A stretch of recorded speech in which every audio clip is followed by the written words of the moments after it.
afternoon, my friends. It's a bit breezy out here, but welcome to my garden. It's Lorraine here, and it is the beginning of April, and I would love to show you what's going on here. So hopefully you can hear me above the sound of the wind. So let's take a moment to look at this bed. This is the eastern border. We've got a beautiful rhododendron which is not flowering this year for some reason. It's got a few buds and things on it, but it's not looking the happiest.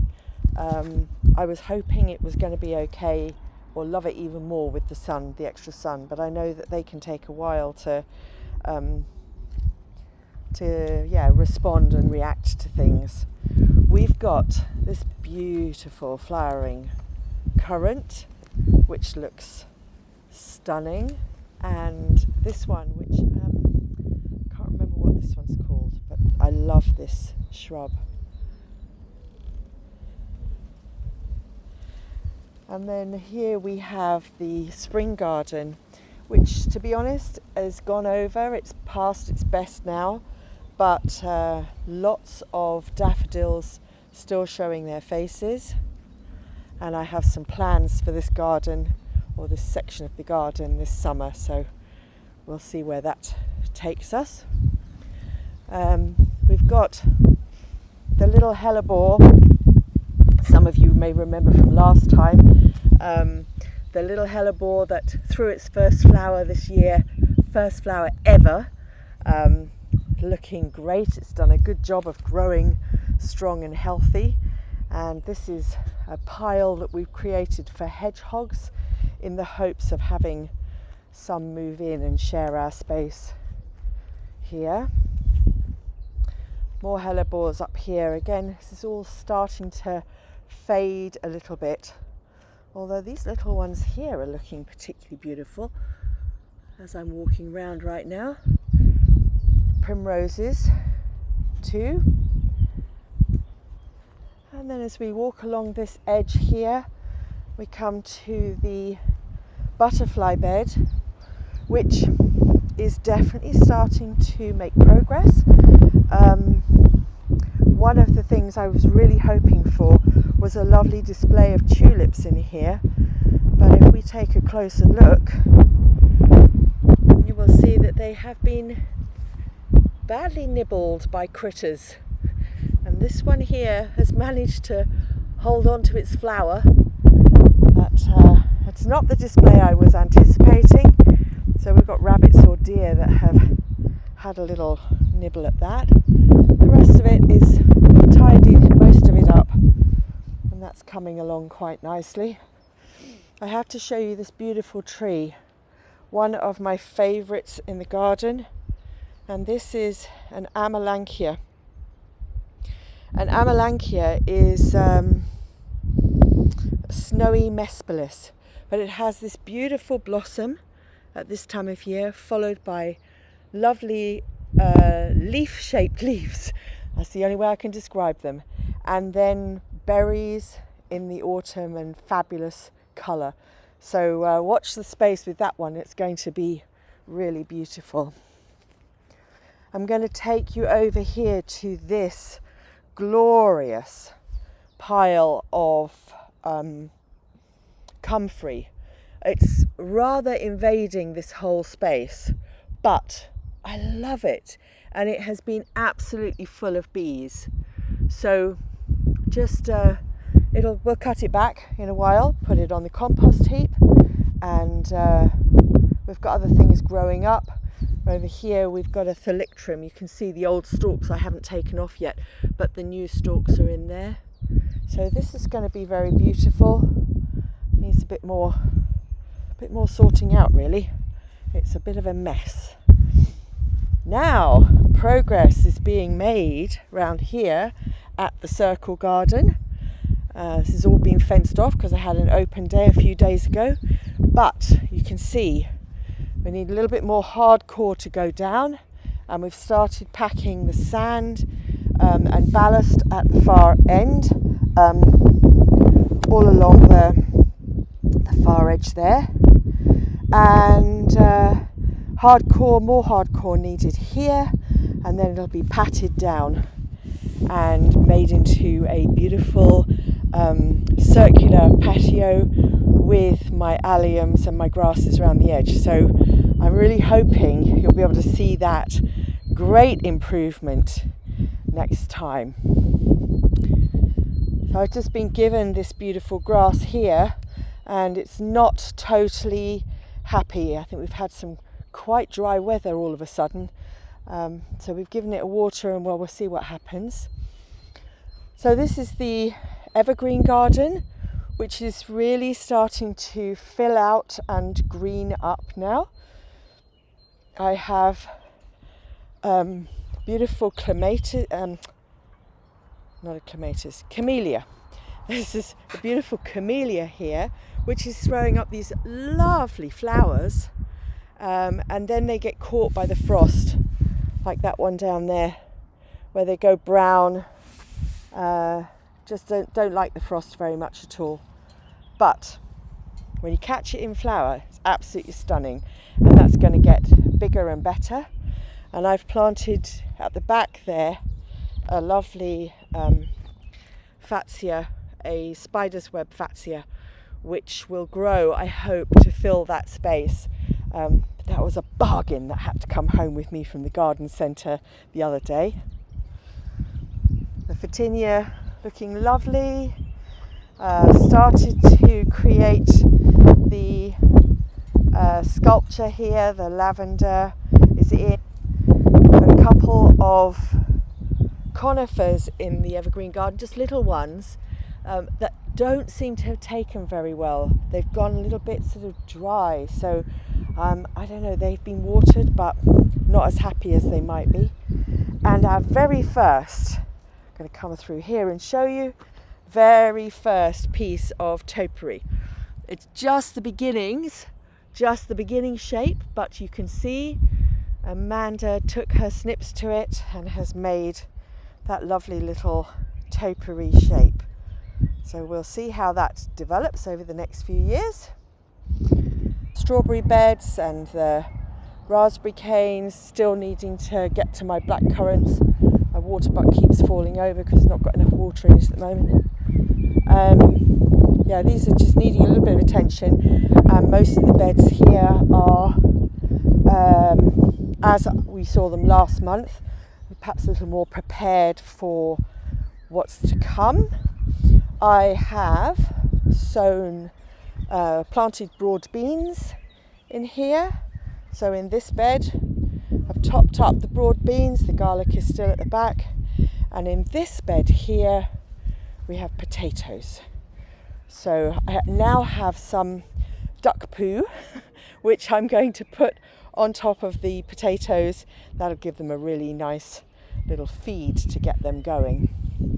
The rest of this is all fallow at the moment, but I have got seeds now that I've sown to get started. Harvesting rhubarb, lots and lots and lots of rhubarb, but it is a most beautiful and abundant leaf.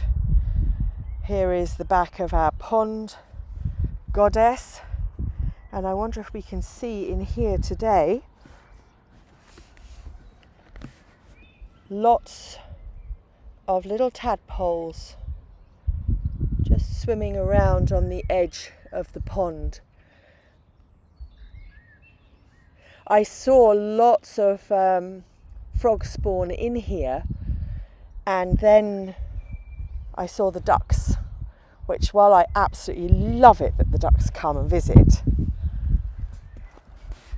the frog spawn seemed to disappear, and I'm delighted to see that some of it has made it through. So around the back of this bed, beautiful, ajuga is looking really kind of lively and abundant all along here. Might need to trim it off a bit when it gets to the edge. I'm delighted to say that some of the forsythia has made it, only little bits, but there's some down there and some there. So I am quite hopeful that we'll be able to nurture a hedge. This is the pond garden hedge, beautiful hornbeam hedge. I'm very excited. It's also got the Rosa rugosa in it. I'm really excited for this, and I don't know if you can see along here, where am I there? There are two pieces of the hedge that are actually the right height. So it's going to come up quite tall. It'll be about 6 feet tall. Most things in the garden want to be about 6 feet tall, so you can't quite see over the top of them. Here's the pond goddess from the other side. Beautiful to see her resplendent in the sunshine. I'm going to work to get her clothed this year. There is a moss that was suggested to me, Spora something or other biflorus, and I couldn't get it going. So we'll see, maybe we can get it going this year, who knows. Here we have the other side of the bed, and in this one the primroses are looking absolutely stunning, and I'm so thrilled to see that if we come right down here we can see little baby primroses growing in the path. So I've got my work cut out to actually harvest those and pot them up. But this looks like the Lavatera is going to come back up again this year. There's a beautiful heuchera here which has a lovely colour to it. The irises are growing, and this I am thrilled about. Let me just bring you in here, because right here, this little flower is an erythronium, and I have planted these a little bit like wild garlic. I've planted them 3 or 4 times in the garden, and this year here it is. I'm absolutely thrilled. This is the bed around the pond. Cardoons coming up, they're going to look absolutely amazing this year. This bed definitely needs a bit more tidying up. There's always tidying up to do. The Mahonia is looking amazing and smells fabulous. This one I think is called Sweet Charity. It's a smaller version, a smaller variety. And that's the base of the bottom of the evergreen garden there, and we're just going to take a quick squiz over to the cottage garden and the rose garden, because they are both in their own way coming to life. So we've got our Alchemilla mollis down at the front there. We've got Achillea, daffodils of course, lots of foxgloves, some other things I can't remember what they're called. This lovely honesty. Is it an honesty? Is that an honesty? Just beautiful. A feverfew, a dandelion even. How exciting. A lamb's tongue, I think that's called. This has got a little bit more light later in the evening because of the we've cut that hazel coppice back a bit. And this bed again, it's all needs a little bit of tidying up. I lost quite a lot of branches just recently on here. My bird bath that definitely needs a clean out and a settle down. This one here is a Verbena bonariensis, which needs to be cut back because we've got the growth coming from the base there. And there's the circle garden from this end. We'll take a couple of steps up to that eventually. This Begina I was given last year, and it's growing again beautifully, suffering a little bit being nibbled, but lovely new shoots coming in the centres. And round here to the rose garden, we've got forget-me-nots, clematis. Down here is one of my peonies. some blue grass at the back. This standard is doing really quite nicely. I've got these beautiful sculptures that I had last year.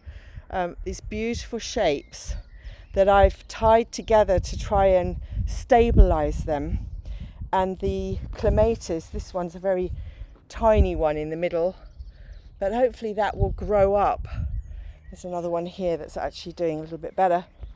This one here, growing up and through, I hope, these beautiful shapes. This little peony down here, I do want to show her. This one here is called Bowl of Beauty. And if she makes it, which I hope she does, she has big flowers the size of the palm of my hand. They are absolutely stunning. A bowl of beauty for sure. And this one here, which needs some attention, but I want to show you this one because this little rose is one of a pair that was given to me when my sister died 3-4 years ago. And the other one got nibbled and taken. You'll see this one's got a cover and netting over it. But I have hopes that one will survive and the rose garden is going to look stunning this year. So that, my friends, is the garden tour for April.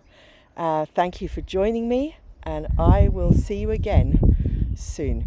If you want to see the garden in person, then I have an open day on the first Saturday of each month. So the next one is the 2nd of May. You will be most welcome to join me. All the information will be on the website that I will link in these comments below. Lots of love. Have a great month, and I'll see you again soon.